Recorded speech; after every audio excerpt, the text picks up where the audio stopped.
Eh, con Norma Morandini, a quienes ustedes la siguen, la conocen por su actuación con el tema de los derechos humanos, fue candidata con Hermes Wiener, es senadora nacional, quizá no en la primera línea de fuego femenino, más allá de que en la política hay muchas mujeres y además con liderazgos importantes, el caso de Cristina, el caso de la Carrió. ¿A vos particularmente no te gusta? ¿Te escondieron? ¿Te aplacó el poder masculino en el Senado? No, ¿O qué es? creo que yo tengo, es decir, soy más literaria, periodista, intelectual, que política en el sentido de los liderazgos, ¿no? Yo me doy cuenta que tengo un sentido de la libertad tan fuerte que tener personas que dependan de mí, la responsabilidad que tiene cada uno de los actos que uno toma sobre los otros, ya eso me parece que no. Es decir, tengo una gran vocación pública, pero no creo tener una vocación de liderazgo en el sentido de voy al frente, sigamos por acá. Sí, me siento a veces más como una pastora, ¿no? Bueno, pero los pastores manejan multitudes de ovejas. Yo creo que hay que tener autoridad, no poder, ¿no? Sí, y pienso mucho, escribo mucho, no porque el pensar sea es inherente a la condición, pero ¿qué somos las mujeres en la política? ¿Sombra o metáfora del poder masculino? Somos muchas más, como no ha habido nunca, tenemos una representación parlamentaria casi como la de Suecia. Por obligación. Y sin embargo, hay que preguntarse si hemos mejorado la política. Bueno, vos mencionás Suecia, sí. Yo mencionaba el caso de que hay,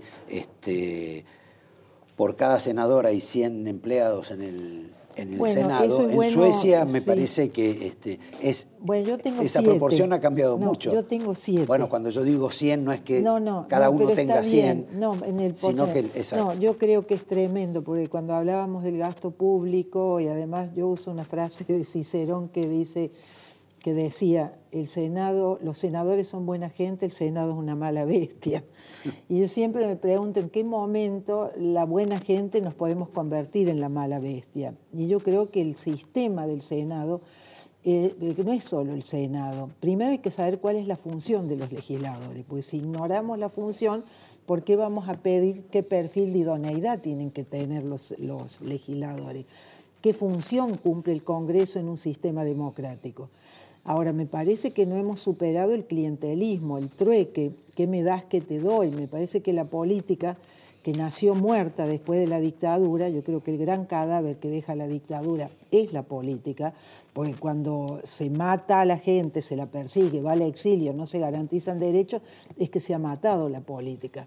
Ahora, la rehabilitación de la política no es seguir yendo, acarreando a la gente a los actos en las plazas, este clientelismo o cómo se votan las leyes todavía entre nosotros, y sobre todo en estos casi 10 años que yo voy a cumplir el año próximo, que he visto esto que es claramente antidemocrático. Las leyes se siguen canjeando por votos, por cargos, por favores. Entonces eso ha ido engordando una estructura que yo creo que, es decir, lo que confiesa es el desprecio que se le tiene al Senado, la no jerarquización de la gente que ingresa.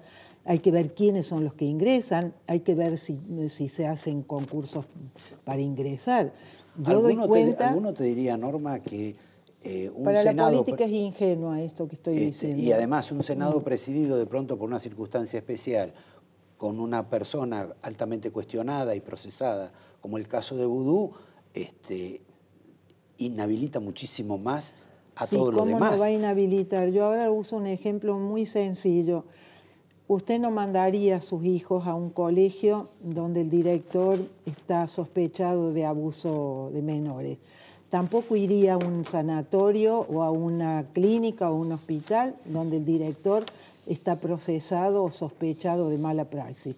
Y nosotros en el Senado, que es el lugar donde se decide sobre el dinero de los argentinos, decisiones que tomamos afectan la vida de los argentinos, tomamos decisiones en nombre de esto que se nombra con tanta facilidad y hay tanta irresponsabilidad en relación al manejo del Estado, y tenemos sentado en el Senado a una persona sospechada de corrupción.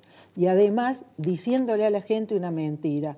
Ese no es un tribunal penal. Nosotros lo que estamos exigiendo es que Vudú no tiene idoneidad, no lo estamos juzgando. La justicia determinará y ojalá sea inocente. Cuando vos decís nosotros, decís Digo un puñado bastante minúsculo. Sí, bueno, es que no hay que medirlo porque esta prepotencia de la mayoría nos ha llevado a confundir, es decir, la unanimidad, es decir, una cosa es el consenso y otra cosa es la unanimidad. Un parlamento de un solo color político es antidemocrático hasta por definición. Lo que define un sistema democrático es que tenga oposición. Lo que define un sistema democrático es que usted tenga alternancia. Los que gobiernan hoy, mañana controlan, los que hoy controlan, mañana gobiernan. Pero se ha cancelado la posibilidad de control.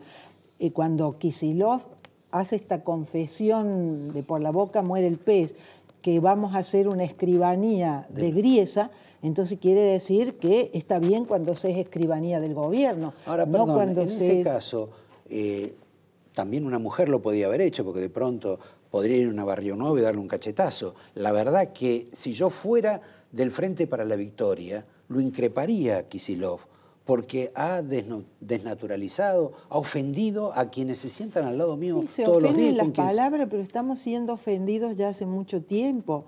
No dan quórum. Si yo presido una comisión, que es la Comisión de Población y Desarrollo, que es a la que le competen los temas de los pueblos aborígenes, le competen los temas de discapacidad.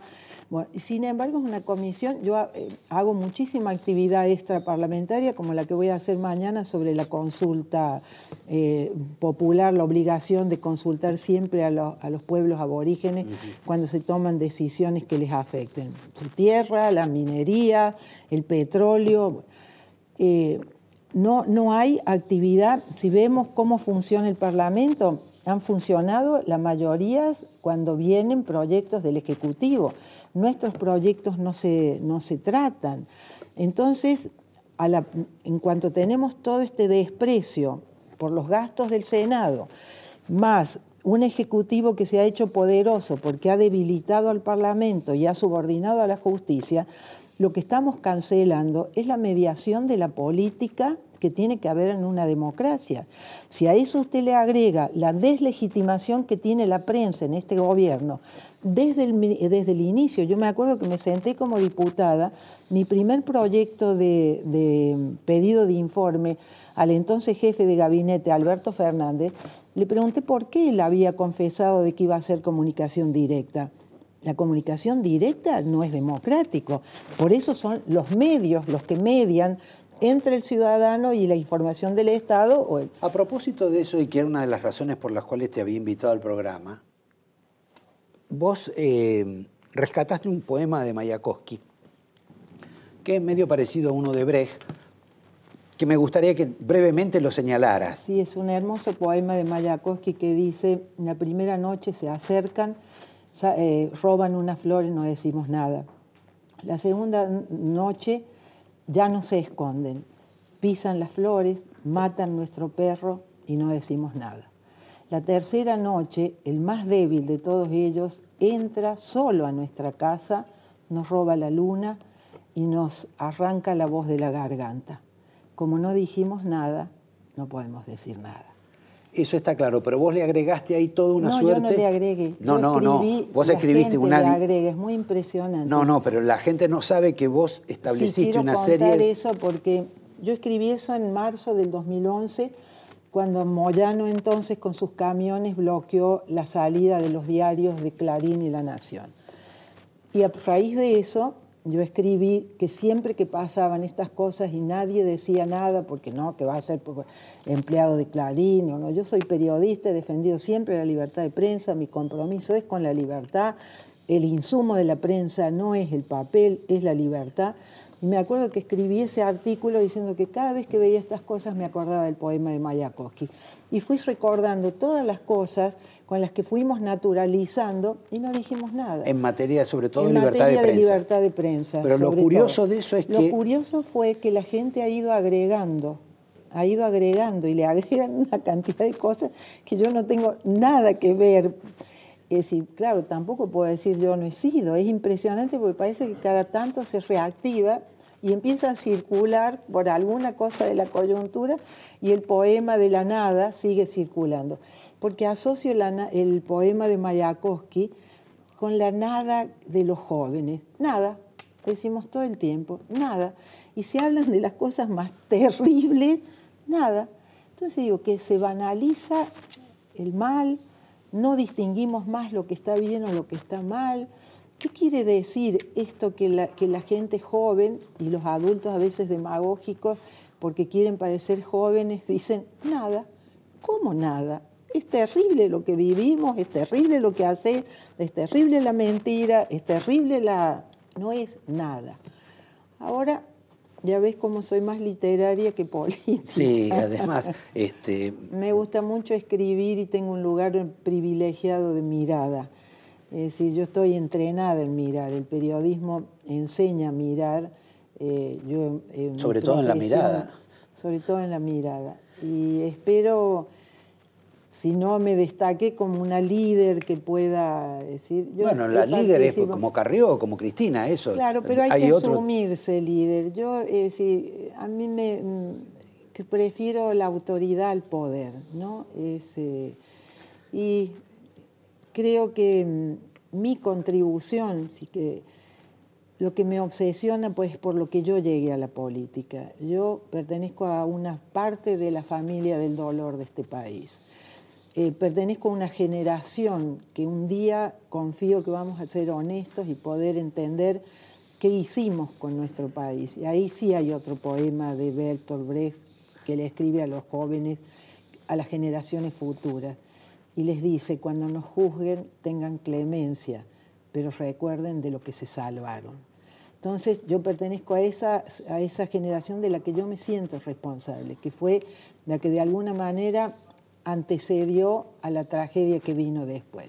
Vivo el sufrimiento personal, familiar, la desaparición de mis hermanos, como algo que suena extraño a la política. Yo creo que todos los que murieron se inmolaron para que nosotros descubriéramos el valor de la democracia. Por eso me parece irresponsable... Curiosamente, sin tratar de defender la democracia.